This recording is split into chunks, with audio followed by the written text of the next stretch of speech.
which is Dr. Hamam Said yang merupakan Murakib Am Ikhwanul Muslimin dekat Jordan lah sekarang, dan juga merupakan profesor di salah sebuah universiti di Jordan. So dan dia juga berasal daripada Palestin lah. So ada Ustaz Salam cakap kan, kebanyakan daripada yang ulama-ulama kat Jordan ni kebanyakannya berasal daripada Palestin lah, bukan berasal daripada Jordan lah. Sekadar info lah. InsyaAllah. Lepas tu sebelum kita pergi kepada definisi dakwah, menarik lah kan, buku ni dimulakan dengan tahmid kan. Tahmid kepada Allah SWT, istighfar, memohon perlindungan daripada Allah SWT. Itu adalah satu amalan yang bagus lah kan. Dalam kita memulakan sesuatu majlis tu memang kita digalakkan kan. Dan juga selawat kepada Rasulullah SAW. Dan juga syahadah lah, which is sangat-sangat digalakkan kan. Bukan dan dilakukan oleh kebanyakan para ulama yang boleh kita contohi lah insyaAllah. InsyaAllah sebelum tu kita pergi kepada definisi dakwah terus.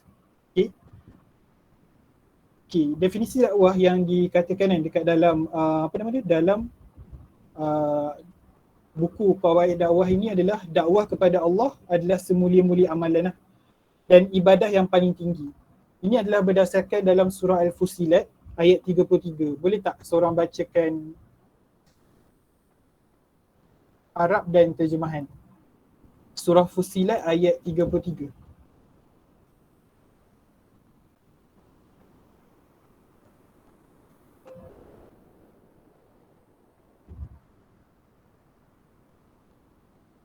Seorang baca Arab, seorang baca terjemahan. InsyaAllah. Boleh. 77 ayat 33. A'udzu billahi minasyaitonir rajim. Wa man ahsanu qawlan mimman da'a ila Allah wa 'amila salihan wa qala innani minal muslimin. Maksudnya, siapakah yang lebih baik perkataannya daripada orang yang menyeru kepada Allah dan mengerjakan kebajikan serta berkata, sesungguhnya aku termasuk di kalangan orang-orang Muslim yang berserah diri. Khairan katsira. Sadaqallahu azim.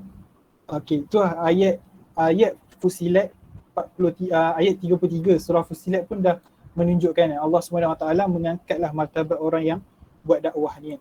So itu antaranya, dan juga inilah kan which is sangat menarik bila mana Syekh mengatakan dakwah ini dia adalah satu ciri khusus yang paling khusus. Maksudnya kan Rasul kan ada macam-macam kan, ada mukjizat, ada macam-macam lah mukjizat, ada dan sebagainya tu kan. Tapi yang paling khusus dalam ciri seorang Rasul tu adalah dakwah tu sendiri, tugas dakwah tu sendiri. Sebab tu tugas dakwah ini pun dikontinue oleh siapa? Oleh para wali, oleh orang-orang pilihan dari hamba-Nya yang soleh, yang dikatakan oleh Syekh. So tidak mungkin, dan kemudian Syekh mengatakan, Syekh membentangkanlah kepada kita beberapa ciri-ciri yang Ana sempat ringkaskanlah dekat dalam ni. Sekejap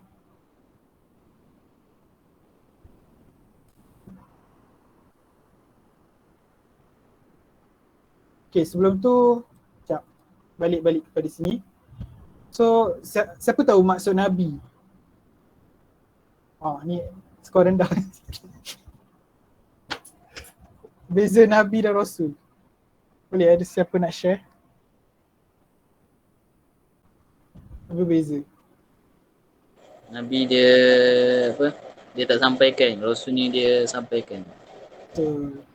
So itulah beza kan. Nabi adalah orang yang mendapat wahyu tu, dia mendapat berita tu, tapi dia tak diperintahkan oleh Allah SWT untuk sampaikan kepada orang lain. Berbeza dengan Rasul. Rasul adalah orang yang siapa? Orang yang diberitahukan wahyu tersebut dan kemudian dia dapat wahyu tersebut dan kemudian dia kena sampaikan kepada orang lain. So bukan calang-calang lah orang yang orang yang menjadi Rasul ni.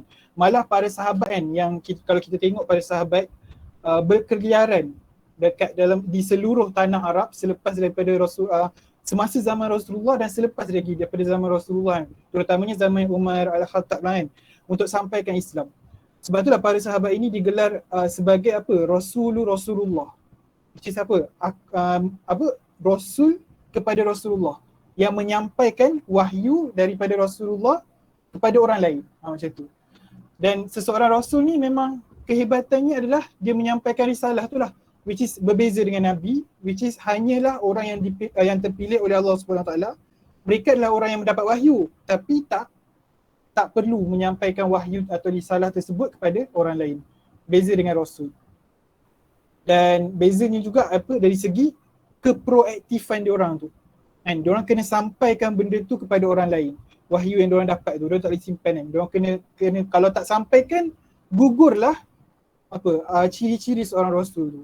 Gelaran seorang Rasul tu akan gugur. Dan sebab itulah dikatakan dalam mukadimah buku ni, tugas dakwah atau kerja dakwah ni adalah merupakan ciri khusus yang paling khusus bagi para Rasul alaihissalam sebenarnya.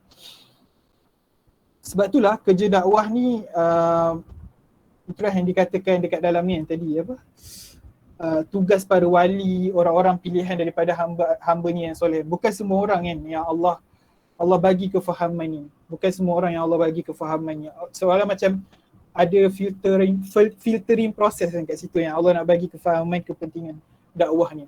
So appreciate lah benda tu kan. So far okay ke? Ke Ana laju sangat? Okay. Okay.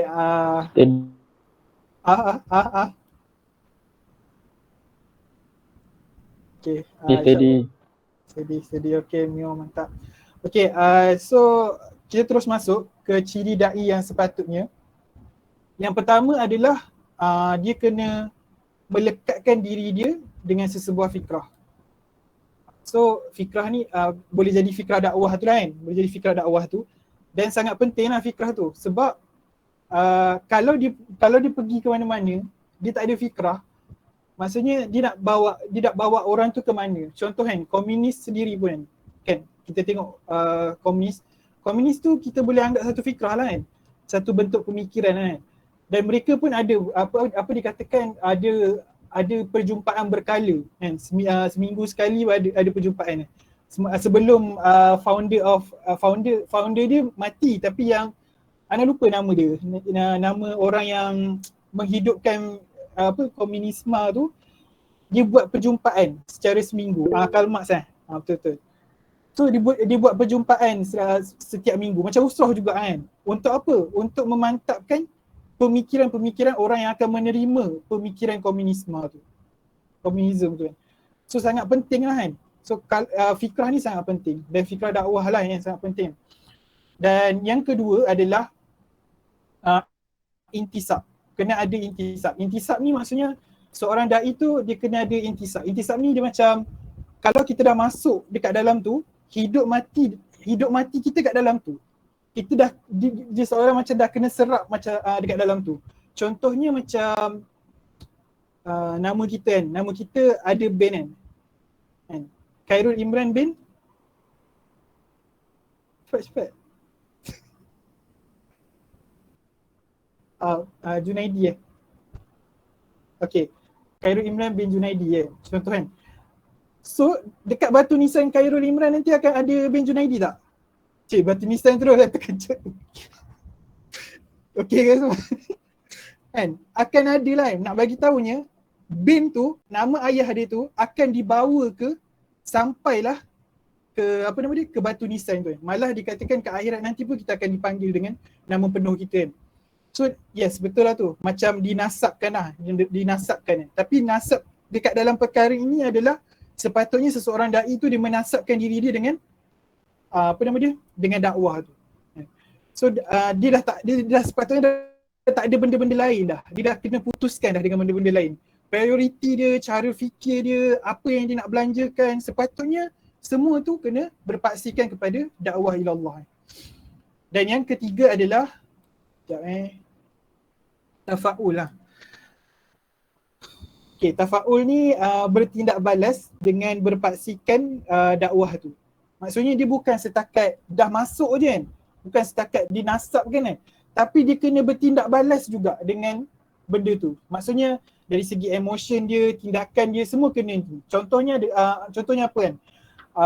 Gembira, sedih semua tu lah kan. Contohnya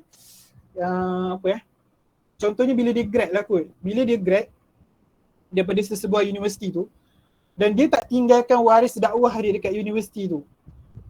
So kalau dia tak rasa apa-apa, dia tak rasa sedih, tak adalah maksudnya dia berdosa, tapi kalau dia mengaku dia da'i tapi dia tak ada rasa sedih tu, maksudnya macam mana tu? It's not equal to lah kot kan, macam dia kena ada lah rasa sedih tu. Dia kena ada rasa sedih tu kan. Sepatutnya lah kan. So ataupun kalau dakwah naik pun, kalau dakwah naik ramai kan, dia tak rasa gembira pun, dia tak rasa apa-apa pun. Dia tak rasa bersyukur, dia tak rasa gembira, dia tak rasa apa-apa. So tu pun masalah agak lah. So dan makna tafa'ul ni adalah dia terefek lah dengan qadaya ataupun permasalahan dekat dalam dakwah tersebut. Sebab itulah dalam sesi usrah kita pun kan, anak tak pasti usrah lain macam ni, tapi ada sesi, kalau setiap usrah tu ada sesi qadaya kan.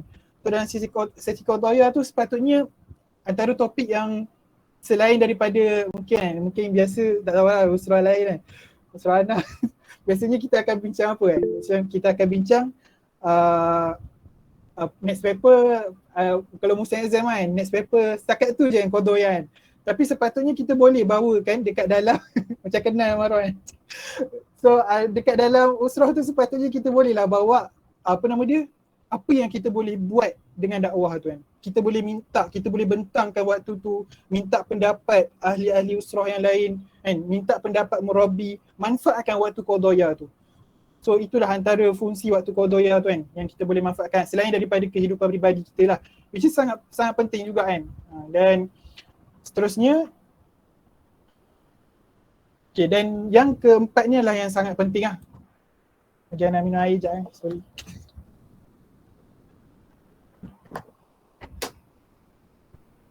Okay, yang keempat ni adalah pembawa dakwah ni, dia sepatutnya kena hidup dengan dakwah dan dakwah akan hidup dengannya. Maksudnya apa? Contoh sekarang kan, apa yang menjadi common character yang kalau kita kenal orang tu, kita akan tahu dia ni sekian. Mungkinlah kan, Ana bagi contoh. Ana sebut je ni, mungkin antum akan terbayang satu benda. Ana sebut Ronaldo. Mesti antum terbayang bola, betul tak? Kan antum bayang model lain. Mungkin antum bayang bola, mungkin antum bayang MU dan sebagainya. Kalau yang tahu lebih detail tu, Ana tak tahulah berapa kali dia gol dalam sehari pula. Dalam setahun yang tu memang detail melampau lah, Ana tak tahu lah. Ana tahu Ronaldo ni pun sebab dia viral. Tu je. Ana tak tengok bola sangat. So, Ronaldo hidup dengan bola. Dan bola pun hidup lah dengan Ronaldo kan. Ya. Ya, selagi dia hidup, tapi adalah kan, dia bawa lah kan. Kalau kita ingat bola, mungkin kita akan ingat Ronaldo. Kalau kita ingat Ronaldo, kita akan mungkin ingat bola kan. Lebih kurang kan. Ataupun contoh lagi apa? Orang yang suka buat OOTD kan. Makan bola, tidur bola kan. Orang yang suka buat OOTD lah. Kan? Ni generasi apa? Generasi apa? Alah tak, generasi bawah lah.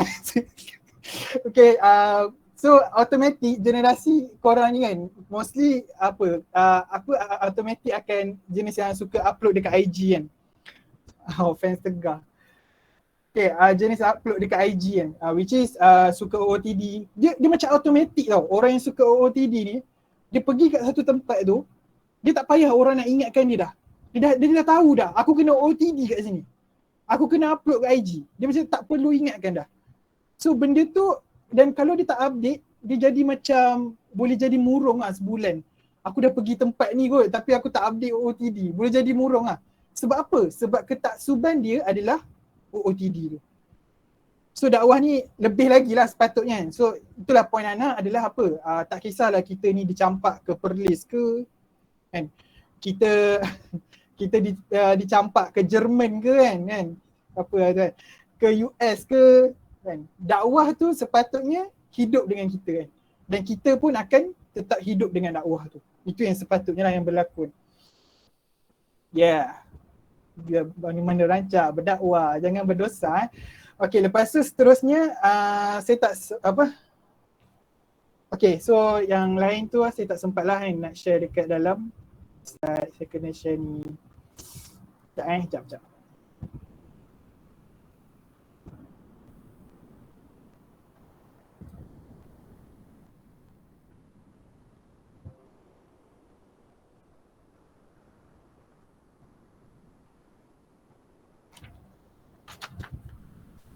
So kita kat sampai sini lah yang tadi.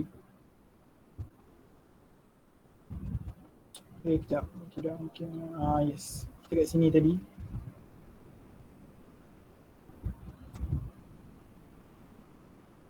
So baguslah kan. Syekh ni mengatakan apa nama dia? Bolehkah ada orang lain nak sharekan PDF ni? Ada ke siapa nak share? Tak apalah. Sekejap.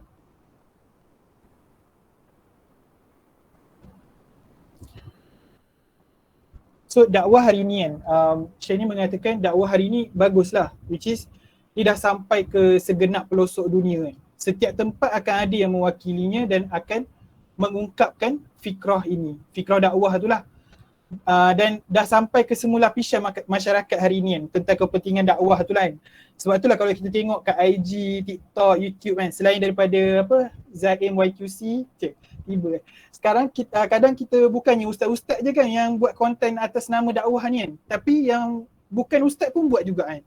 Sangat bagus kan, alhamdulillah kan. Sama juga dekat universiti, dekat college dan sebagainya, ada juga yang buat program street dakwah dan sebagainya, ada juga yang buat program reality TV, dai milenia, pencetus ummah dan sebagainya. Dan sekarang bagus ni lagi, tak kira orang tu lelaki ke, perempuan ke, orang tu orang sains tulen ke, orang sains sosial ke, semua dah terlibat dalam arus dakwah ni. Dan yang paling stable atau kuat arus dakwah ni pada hari ini adalah kat mana? Syekh ni sendiri yang mengatakan adalah dekat universiti-universiti Islam dan juga di seluruh dunia lah kan. Walaupun kat universiti barat pun dah tahu dah tentang kepentingan barat ni. Tentang kepentingan dakwah ni. So ramai masyarakat yang dah mula sedar dan mula turun padang. Tapi Syekh ni mengatakan kan, dalam sesuatu kemajuan dakwah tu tak bermakna tak ada masalah langsung kan, tak ada kekurangan kan. So adalah beberapa kekurangan kan dalam kemajuan dakwah ni kan. Yang dipointkan dekat dalam mukadimah ni sebanyak 6 poin lah. Tapi hari ni insya-Allah dah 9.52. Kita akan tengok poin yang pertama je insya-Allah. So yang pertama adalah inilah kurangnya murabbi dan muwajjih.